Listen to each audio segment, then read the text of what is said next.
Monday Night Football, Russ Wilson versus Josh Allen in Orchard Park. Welcome to the Blitz Show, brought to you by Covers, where Derek Carty and his Blitz projections look to pick off the best plus EV plays for every primetime game, Derek. Week 10 finishes off Denver at Buffalo. Buffalo sitting 7.5. Total sitting at 46.5. Public perception on this game, I assume that Buffalo is still the Buffalo of old, when that might not be the actual fact. And Denver is the Denver team from their 70-20 loss versus Miami, where I think there's Buffalo still being overvalued and Denver is slightly undervalued in these spots. Yeah, I tend to agree. I feel like the narrative people are seeing with this one is, oh, it's a good offense against this terrible Denver defense. And I think both are probably a little exaggerated, especially the Denver defense side. Yeah, they were really bad the first 3 weeks. They had that complete just disaster of a game against Miami. But defensive stats are noisy. We've seen them regress closer to the mean over the last few weeks.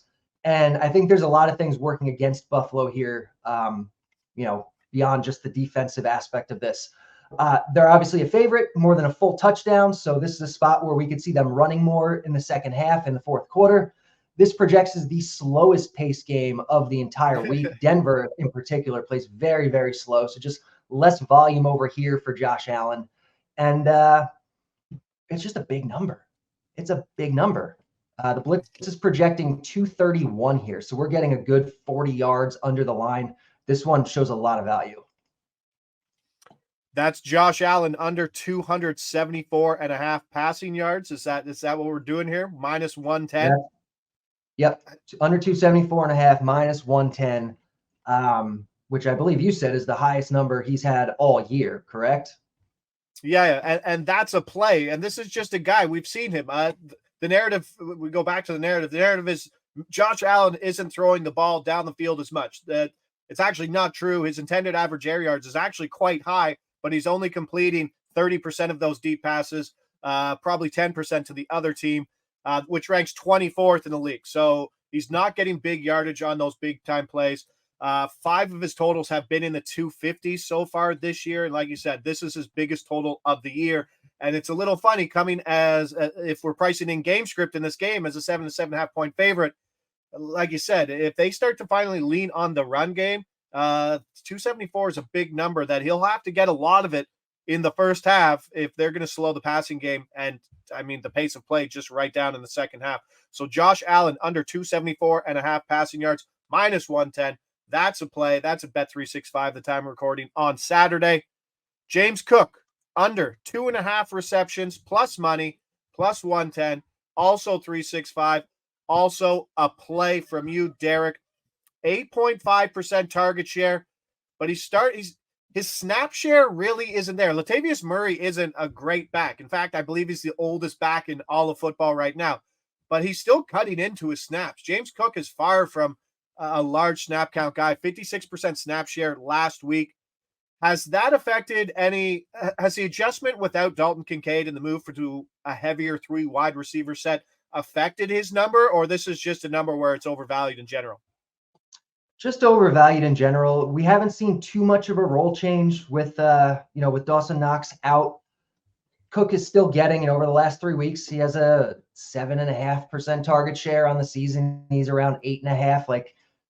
He's going to get a couple of targets here, but unless he has really a spike volume week, this is going to be a tough number for him to get to, especially considering, again, the slow pace nature of this game, the potential running game script that we're going to see in the second half.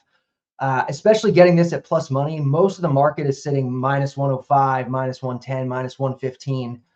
So getting in at this number in particular is really good, but it's even fine to play it down to minus 115 or minus 120 if you want. Yeah, I believe we were on Joe Mixon in the last primetime game, and they scripted us out of some money. 2 targets in the first 2 plays last time.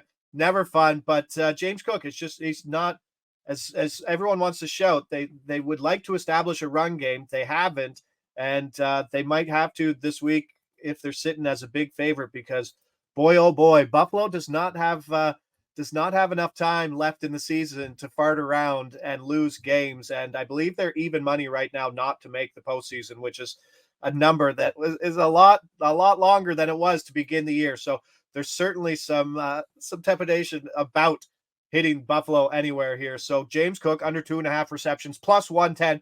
That's a play. And Josh Allen under a gigantic number of 274.5 passing yards minus 110. Like I said, that's a big number considering the giant favorite that they are. And as Derek mentioned, the perception of the Denver defense. That will do it for us here on Covers for Monday Night Football. Week 10 wraps up. The Blitz stays hot. We'll be back here for more Primetime Island plus EV action week 11. I'm Josh Ingles. He's Derek Carty. This is the Blitz Show brought to you by Covers. See you week 11.